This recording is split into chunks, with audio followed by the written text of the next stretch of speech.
This is Algebra 1 Weekly Review 18 Answer Key.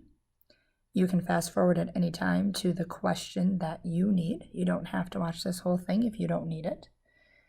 For our very first question, we need to graph x equals -4. And I know right away slope-intercept form doesn't jump out at us. There's no y. Same thing with standard form. There's no y. So neither of our forms really jump out at us. When I graph these, when it's just an x equals, to be honest, what I think about is I need a graph so that the x is always -4. So I need a graph where x is always -4. It doesn't even matter what the y values are. I could put 0, 1, 2, it doesn't matter. So where the x is always -4 is right along this vertical line. Not a super straight line. There, oh. There we go, that's a little better. So there is x equals -4. So we need to find the line where the x value, every ordered pair, is -4. In our second question, now we do have slope-intercept form. Remember, it's y equals mx plus b. The m is our slope, it's married to the x. Now I realize we have a negative decimal there, and we like our rise and our run.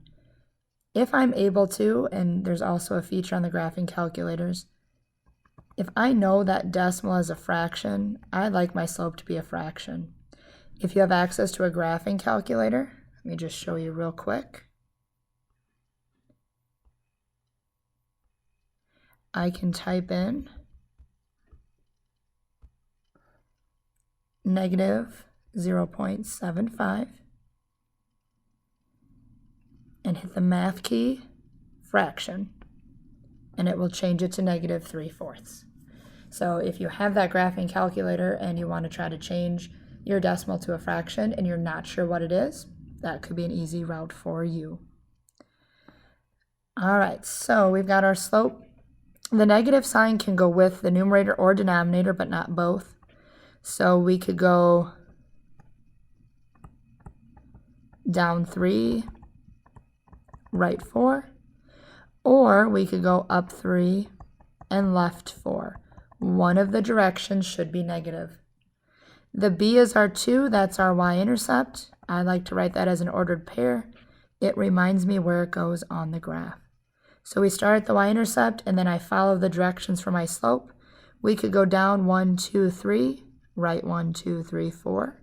Or we can go up 1, 2, 3, and left 1, 2, 3, 4. And again, the graph should be a nice straight line. There we go. For our third question, we're graphing absolute value.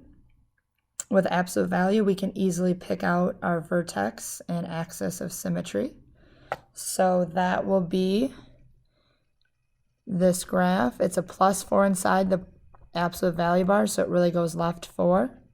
The -6, we go down 6. So our vertex is left 4, which would be a -4. Remember the sign inside, we always do the opposite. And then we go down 6. Our axis of symmetry then would go right through there. So -4, -6. Axis of symmetry cuts right through there. Now with absolute value, that number in front of the parentheses, that gives us the slope of the right side. It's the slope of the right side of, we're going to get a V shape. So my slope of the right side is 3. I like to make it a fraction. I put it over 1. We're going to go up 3 and right 1. So I'm going to start at that vertex and go up 3, 1, 2, 3, and right 1. And then the graph is symmetric. There's where the axis of symmetry comes in. I'm just going to reflect each of those points over to that left side. And I have my graph. Again, the absolute value graph should be a V shape. The fourth question in the first row, I don't think they're any simpler than this for us. We just need to undo the addition by subtracting. So we have x equals -8. Moving on to the second row, Another linear equation for us to solve. We don't have any x squareds, we don't have any absolute value bars, we don't have an inequality symbol. We just have a plain old linear equation. Start by undoing addition first. Remember, it's reverse order of operations. And then we undo our multiplication next by using division. It is okay that you end up with a fraction for your answer. Those are perfectly fine. Second question, the second row. There's actually 4 different ways to start solving this equation. We've seen these before on the weekly reviews. You could start by subtracting 3x. You could start by subtracting 4. You could start by subtracting the 7x or by adding the 9. I like to try to keep my x coefficient, the number in front of x, I like to try to keep it positive. So I'm going to subtract 3x from both sides. I always like to start by moving my variable first, but the choice is yours. Next, I'm going to add 9 to both sides.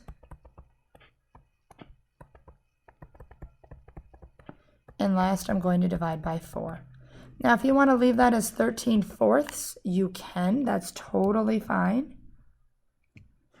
If you want to, you could write that as 3 1/4.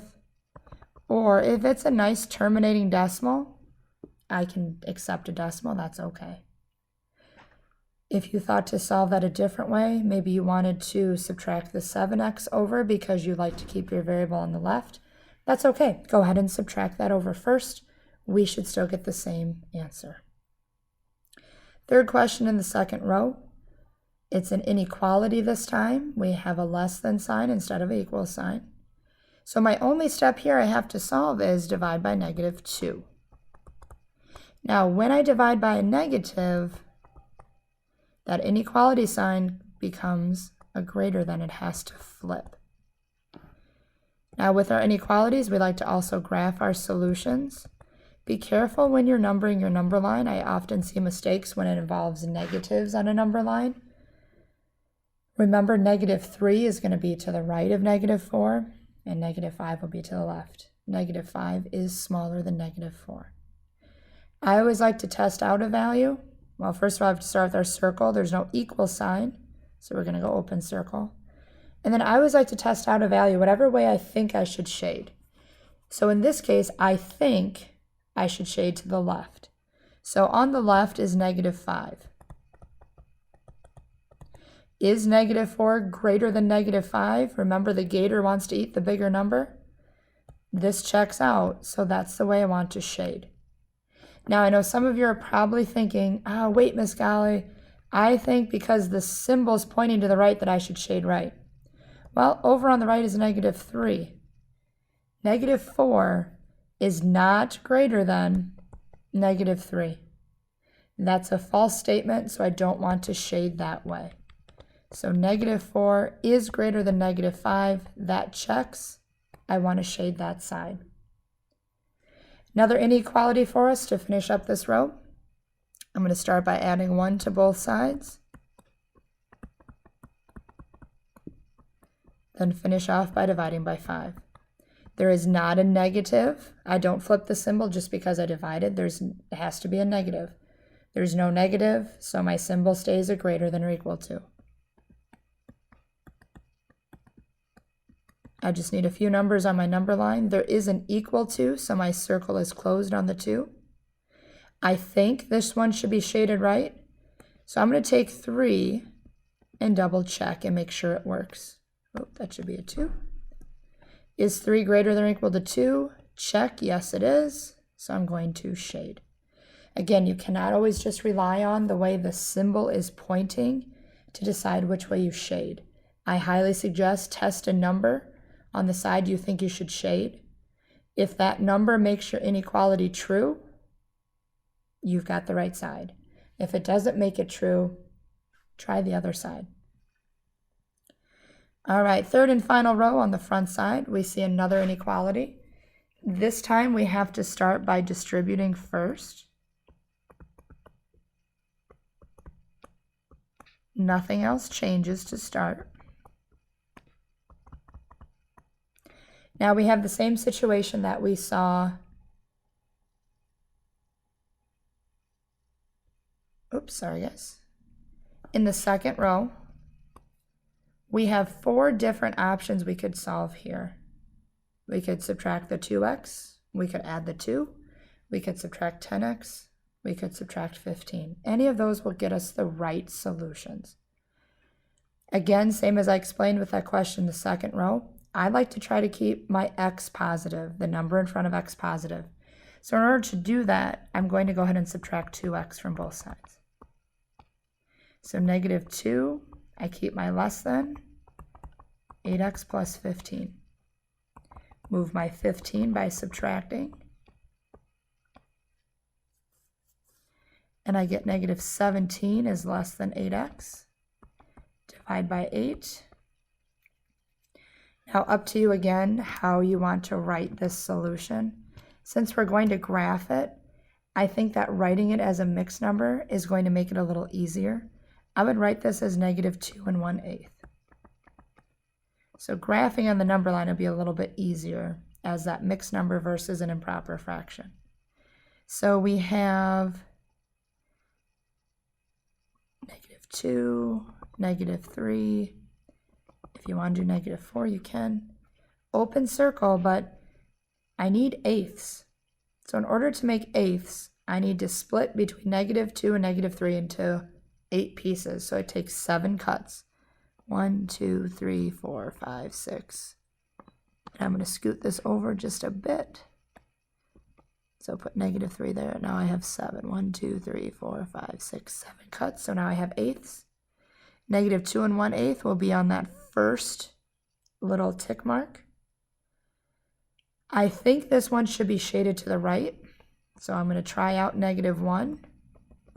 Is negative 2 1/8 less than negative 1? Checks out. Yes, it is. So I'm going to shade that direction. Second question in our last row on the front side, we need to solve using substitution. In order to solve with substitution, you need to solve one of those 2 equations for one of those 2 variables. Or in other words, I need to get x or y by itself in one of those 2 equations. To decide which equation to use, you want to look for a coefficient of 1 or negative 1. If we look in our first equation, we can see that x would be the perfect candidate to solve for to then be able to substitute. So what we would do, I'm going to go ahead, I'm going to move this down here, and I'm going to solve that first equation for x, or in other words, I'm going to get x by itself. So in order to do that, I'm going to add y to both sides. So x equals negative 3 plus y. If you want to rewrite it as y minus 3, you can. There's no reason to, but you can if you'd like. Now that I have x by itself, I take what x equals, and I substitute it into the other equation for x. So we're going to have 4 parentheses, negative 3 plus y plus 3y equals negative 5. Distribute our 4. So negative 12 plus 4y plus 3y equals negative 5. I'm going to do a little simplifying on the left side. We're going to get 7y. Add 12 to both sides. 7y equals 7. Divide by 7. Y equals 1. Now we have to also find our x. We need to solve for both variables. So now I know what y equals. So I substitute what y equals back into one of the equations. I'm going to substitute into the one that's already solved for x. So my solution would be negative 2, 1. X is negative 2, y is 1.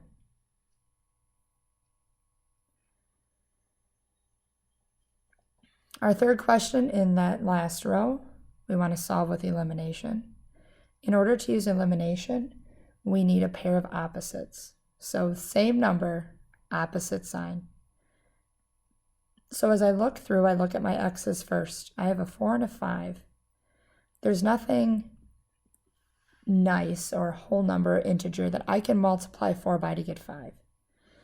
Same thing with 5. There's really nothing nice to work with to multiply 5 by to get 4. I look at 3 and 2 for the y's, same situation there. So now I have to decide if I want to eliminate x or y. To eliminate x, 4 and 5 both go into 20. I could turn one of them into 20 and one into negative 20. For the y's, 3 and 2, I could turn them one into a negative 6 and one into a positive 6. So you have to decide which one looks easiest to you. I'm going to go ahead, since I have to multiply both equations anyway, I'm going to choose to eliminate the x's. You could choose to eliminate y's. Either one is going to be the same amount of work for this question.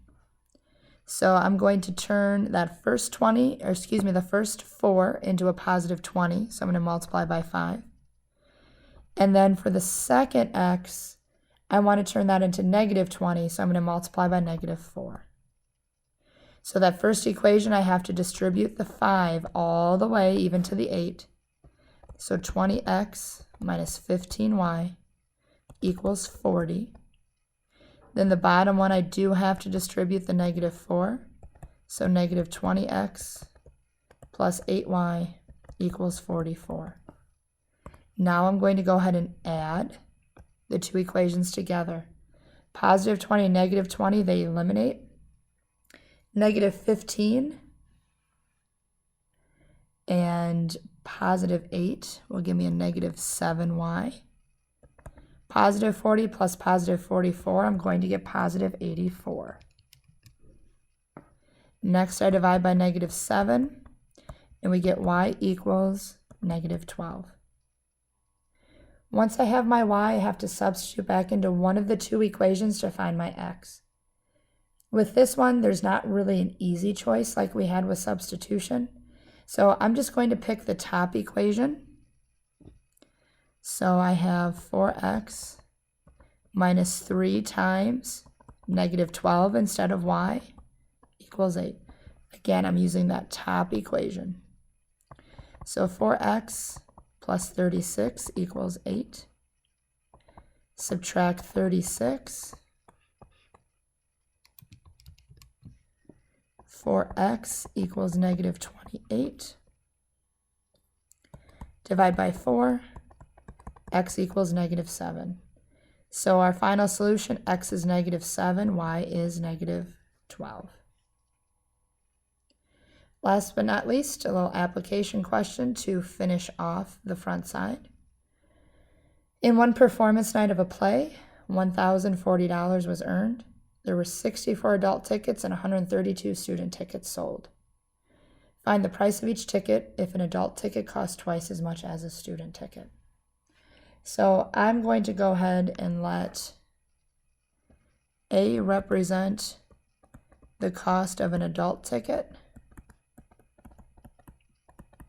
And instead of student, I really don't like using the variable S because my S's end up looking like 5s. I'm going to put C like it's a child ticket. So I'm going to do student ticket.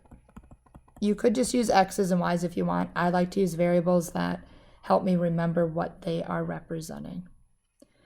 All right, so we have, to get my total of $1,040, I would have to take the number of adult tickets times how much one costs, plus the number of student tickets times how much one costs. Then the second part says the adult tickets cost twice as much as a student ticket.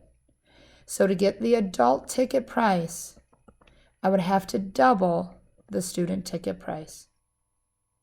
An adult ticket costs twice as much as the student. So I need the student price times 2, or twice the student price would be times 2. Now with this one, we're not specifically told how to solve, but our easiest route for this, the A is already by itself. So let's go ahead and substitute in for the A. So we'll have 64 times 2C plus 132C will equal our $1,040. 64 times 2 would be 128C plus 132C. So we have 260C equals 1040. So let's see what that comes up to be. So the cost of a student ticket, divide by 260 if you didn't do that already. So the cost of a student ticket would be $4. Now to find the price of the adult, let's substitute back in. A equals twice the cost of a student ticket. So the adult ticket would be $8. So $8 adult, $4 student. All right, let's move on to the back side. We have in the first one, use the data to create a scatter plot. Just treat those as ordered pairs. So we're going to go ahead, 4 on the x, 2 on the y, 8 on the x, 3 on the y, 9 on the x, 3 on the y, 15 on the x. Well, we can't quite fit that one on here.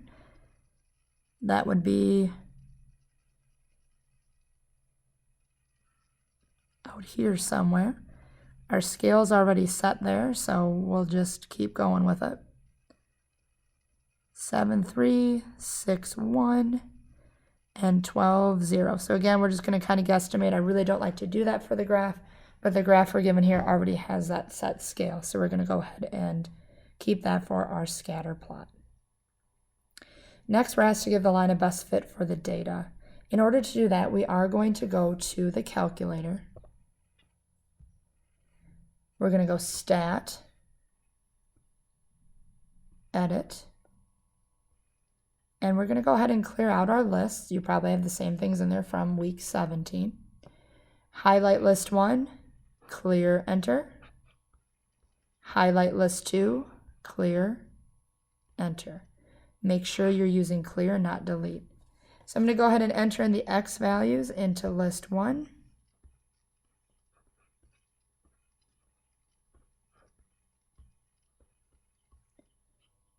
And then arrow over to list 2 and enter in the Y values.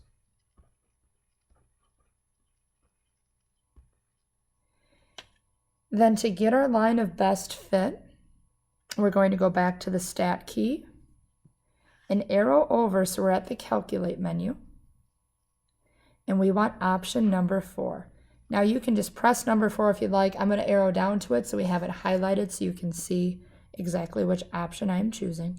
So we want option 4.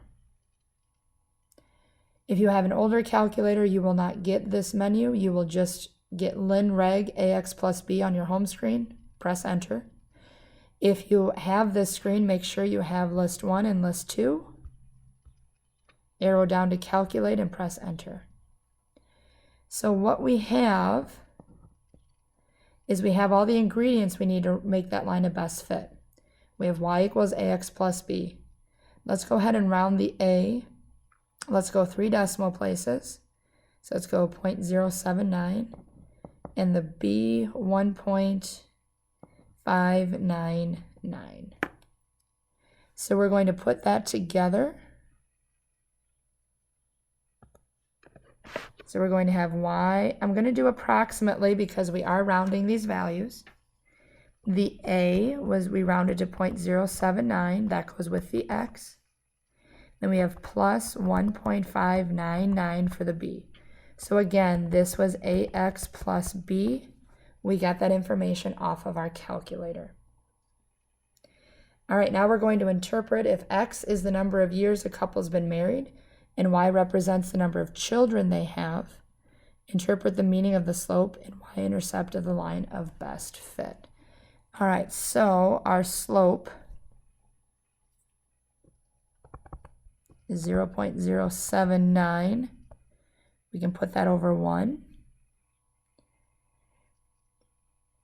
So we have y represents the number of children, and x is the number of years they've been married. So this would be our y is in the numerator, that would be children. And the 1 would be the years married. So after 1 year of marriage, this is saying you would have roughly 0.079 children.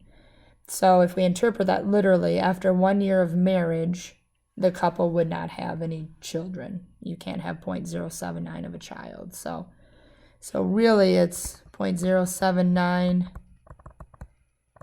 children per 1 year of marriage. The y-intercept then, the y-intercept is 0, 1.599. Remember, this is children. Oh, excuse me, this is years married. This is years, is our x. Children is our y. So this is saying 0 years of marriage.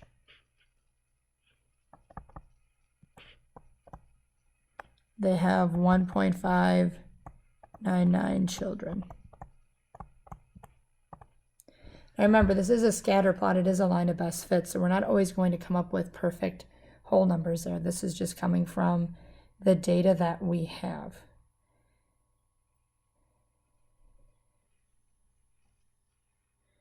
Our last question in this first row in the back of our sheet. We are dividing with exponents. So our rule is we subtract top exponent minus the bottom one.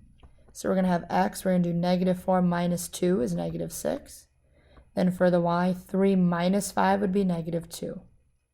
Since I have some negative exponents, I need to make them positive. And in order to do that, we just simply move them to the denominator. Since the numerator would clear out, we do still need a 1 up in the numerator. All right, our last row, we do have one more exponent rule for us. We need to multiply all inside exponents by the outside one. We have to remember, though, the -3 has an exponent of a 1. So we're going to get -3 to the 4th power, x to the 12th, y to the 2nd. Now you might be thinking, Miss Golly, why did you put parentheses around the -3? It technically is already in parentheses to start the question, so I need to make sure when I raise it to the 4th power that I do leave it in parentheses. We've talked about negative bases before. -3 to the 4th power, I use parentheses, I get the 81 I should. If I don't use parentheses, what your calculator does is the correct order of operations. It takes 3 to the 4th power and then it makes it negative. If I put parentheses, it does -3 times itself 4 times. So we end up with positive 81 for that. So 81, x to the 12th, y to the, I'm sorry, it's not the 2nd, I forgot to multiply. It should be to the 8th. 4 times 2 would give us 8. All right, our next 3 questions, they all go together. We're going to be looking at that quadratic. We're being asked to find the axis of symmetry. In order to do that, we don't have to find x-intercepts. We don't need to put ourselves through that work. Remember, we have our little trick. The axis of symmetry is the opposite of b divided by 2a. The number in front of x squared is our a, the number in front of x is our b, and our constant is our c. So what we have is negative, that's part of our little equation, and then the b is -6. 2 times, and our a is 3. So we end up with a -6 turns positive. 2 times 3 is 6. Our axis of symmetry is x equals 1. Now in order to find the vertex, remember, the x value at the vertex is the same as it is at the axis of symmetry. Now, since I know the x value, all I have to do is substitute back into my equation to find the y. So we're going to have 3, and instead of x, we're going to put 1 and square it. -6, instead of x, we put 1, and then we have +4. Now, this is something, to be honest, I like entering this right into my calculator. If you want to go through and do the order of operations, you sure can. And we end up with y equals 1. So our vertex would be 1, 1.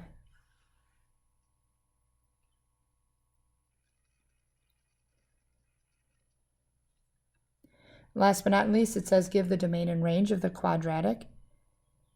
Since our a value is positive, we know that our graph is going to open up, and we know our vertex point is at 1, 1. The domain is always all real numbers. We can put whatever we want in for x. And then the range, remember, is always y. Our graph opens up, so it's greater than or equal to. And then it's always the y value at the vertex. So that's it for weekly review number 18. Feel free to rewind, fast forward, whatever parts you needed to in this video. Also, feel free to ask me questions in class when we get some extra time.